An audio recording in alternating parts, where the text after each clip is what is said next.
Indiana had 9 road games moved to larger arenas last year, but just 4 so far for 2026. WNBA teams are moving more games to different arenas this upcoming season, but Caitlin Clark and the Indiana Fever have significantly fewer of those games. The WNBA's regular season schedule announced Wednesday, including 19 games moved to different arenas, up from 15 for games remaining after 9. It's not a scheduling mishap. In order to accommodate large audiences for Caitlin Clark, the Indiana Fever had 9 of their road games moved to larger NBA arenas last season. Only 4 games this year. In the meantime, the league expanded the number of arena moves from 15 to 19 games. Why are fewer Fever games being scheduled in large venues if demand is purportedly stronger than ever? The Washington Mystics, Connecticut Sun, and Atlanta Dream each moved 1 game against Indiana last year, but none for the upcoming season. The New York Liberty, Portland Fire, Mercury, Valkyries, and Minnesota Lynx are already in NBA arenas, removing any need to move games for bigger crowds. Is part of this due to injuries? Well, they would like you to believe that, I think.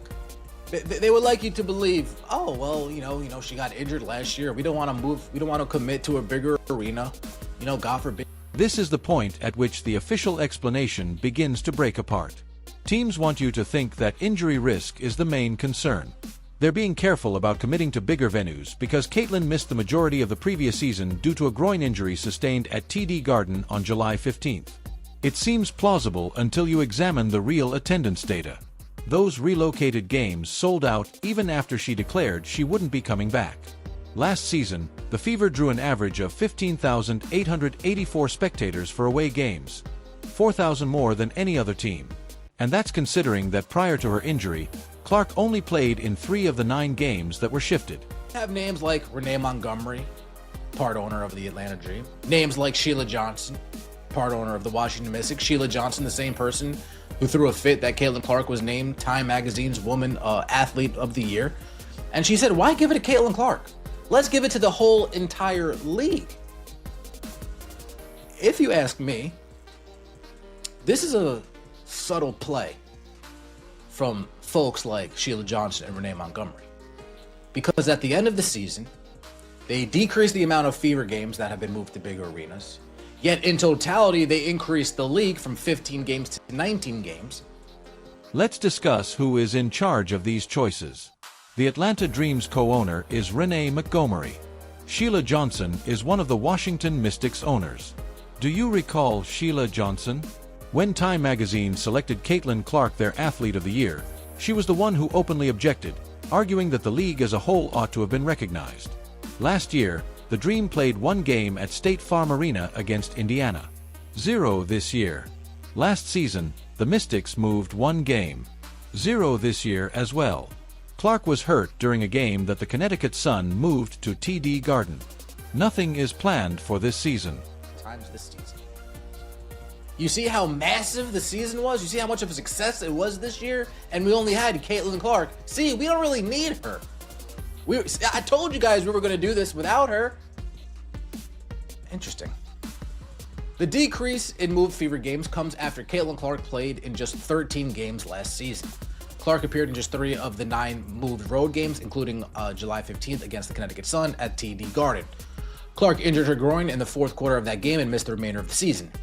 The Fever remained the league's biggest attendance draw last year, averaging 15,884 fans for their... Here's what makes this very illuminating, though. Last season, the Dallas Wings and Chicago Sky each had 2 games transferred to larger venues. Each of them has exactly 1 this year. 5 games for Toronto's expansion club have been rescheduled, with 2 each in Vancouver and Montreal. In order to attract larger audiences and expand into new regions, the league is fully open to moving games. All they're doing is purposefully reducing the number of games that have the Fever. Everything you need to know is revealed by the math. The total number of games increased from 15 to 19. Fever games are held in very large arenas from 9 to 4. That has nothing to do with schedule conflicts or injury concerns. Sports. But teams could still change course before the WNBA regular season starts. I think that is likely. It's easier to say, oh, you know, we're gonna show everybody that we know this league is good with or without Caitlin Clark. We're gonna prove it. But once you talk to your owner buddies and they say, look how much we made. I mean, Indiana Fever came to town. Look how much we're making, right? Once Renee Montgomery and Sheila Johnson talk to the owner of the Las Vegas Aces, talk to the owner of the Chicago Sky, and they say, hey, what was that gate looking like? Oh, damn, that's a lot. Take a look at the 4 games that were scheduled. July 5th versus Vegas, August 8th versus the Sky, August 18th versus Toronto, and August 20th versus Dallas. Have you noticed anything about those dates? After the initial media excitement subsides, they are all well into the season. Last year, the league took advantage of Caitlin Clark's peak interest by scheduling 9 Fever games in NBA arenas from the start of the season. They're wagering that they can create early season excitement without her this year and then strategically play those huge stadium games later. Additionally, there is another issue that is not discussed. The final version of the collective bargaining agreement is still pending. There is a real risk that the 2026 season won't begin on time. Why would you schedule dates for WNBA games when the league might not even be playing if you were in charge of an NBA arena? Keep those dates available for Luke Bryan performances, Taylor Swift tours, and Jonas Brothers concerts. Slide in a Fever game later if no one books them. However, avoid making a commitment too soon when you might be able to offer events that will sell out. Season against the Fever. The 2025 schedule was released 2 months earlier. The Dream announced in March that their game on May 22nd against Indiana would be moved to the State Farm home arena, home of the NBA's Hawks. The Wings announced a week later that they moved a game against the Fever to American Airlines Arena.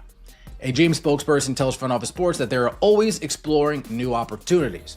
The 2026 WNBA season remains in jeopardy of not starting on time, as the league and its union have yet to come to terms on a new... In February 2025, the Chicago Sky declared that its first 2 games versus the Fever would henceforth take place at the United Center.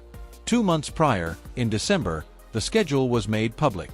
The Atlanta Dream declared in March that their game versus Indiana on May 22nd will now take place at State Farm Arena, the Hawks' home arena.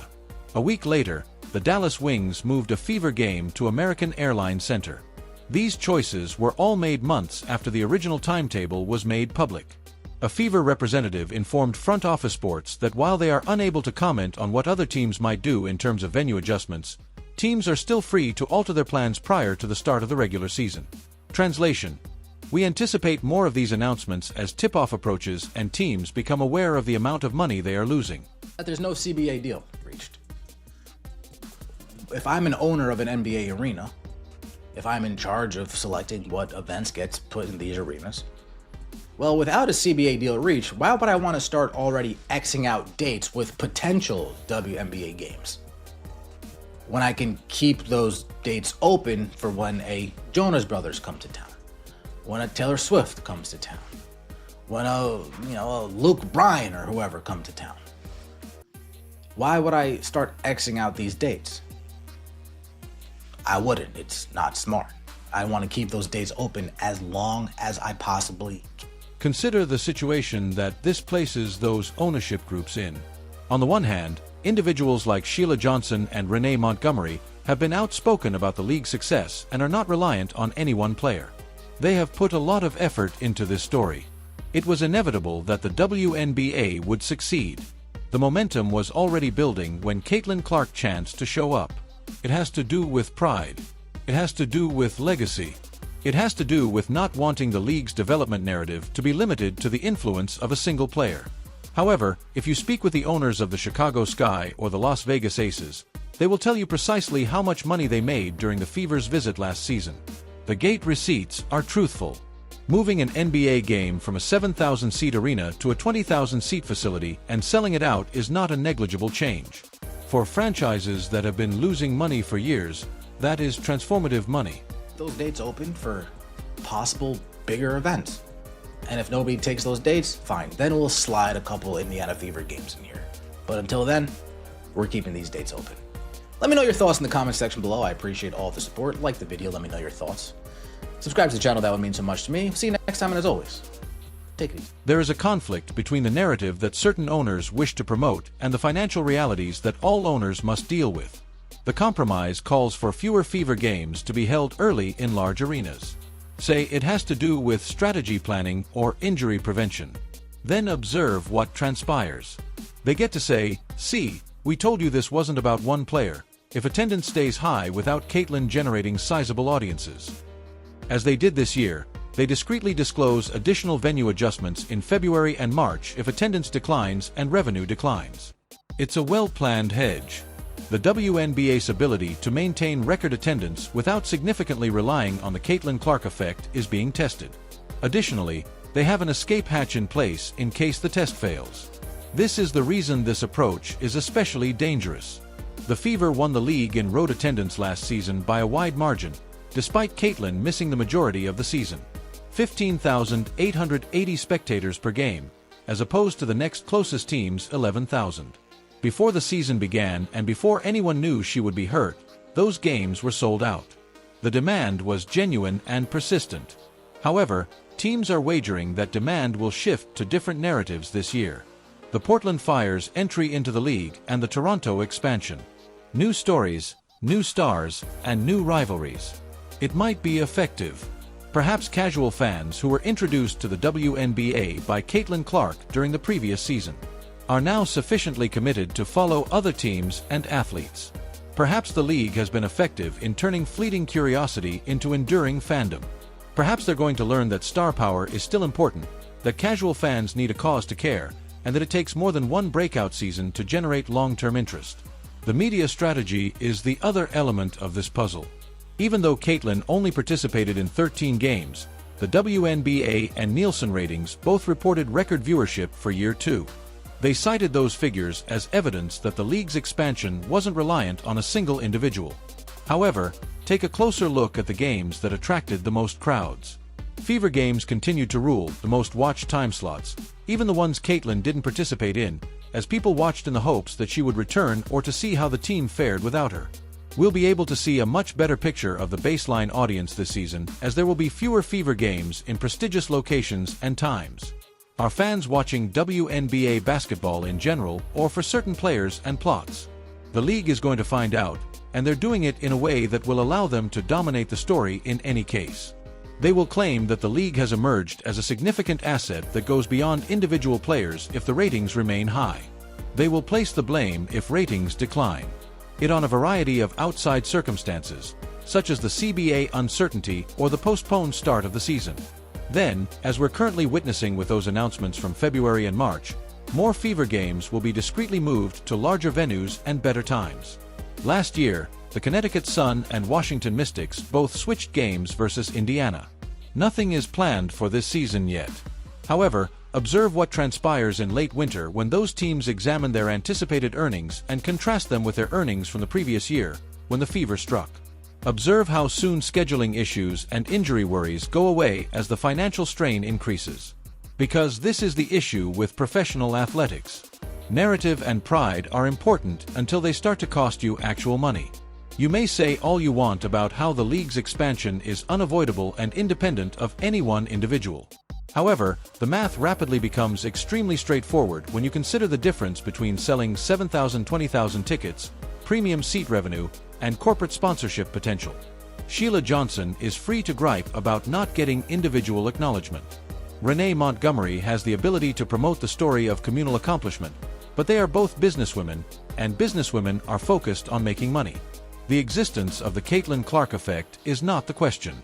The viewership statistics and attendance figures previously addressed that. Definitively answer the question. The league's willingness to fully capitalize on it or allow politics and pride to impede their own development is the question. They are currently attempting to have it both ways. While organizing just enough Fever games in large venues to get some of that money, assert that the rise isn't due to a single player. It's a compromise that most likely doesn't satisfy anyone. The lack of opportunities frustrates those who want to see Caitlyn perform live. The league is running an experiment that might backfire dramatically if attendance and viewership decline without that star power, and owners who want to maximize income are leaving money on the table, stimulating curiosity. They are protected by the Toronto expansion. "Look, we're growing," they can remark, pointing to the 5 moved games. "We are expanding into new markets." It has nothing to do with any specific player. However, Toronto's achievements do not alter the central query. Did Caitlin Clark really open a new level of persistent interest that will persist whether or not she is healthy and playing, or did the WNBA just witness a spike fueled by her that is about to normalize? We are going to find out. Even while the underlying financial reality suggests otherwise, the league has set up this season in a way that allows them to declare success regardless. Keep an eye on those announcements from February and March. Observe which teams find out that they can, in fact, shift games to larger venues. If early season attendance falls short of previous year's figures, observe how the narrative changes. Because the WNBA is currently wagering that it can demonstrate that Caitlin Clark was never necessary in the first place. They're wagering that the league will prosper whether she plays 13 or 40 games, that the growth was always inevitable, and that she simply happened to come at the perfect time. It's a daring tactic. It may even be the best long-term strategy for creating a league that is independent of any one star.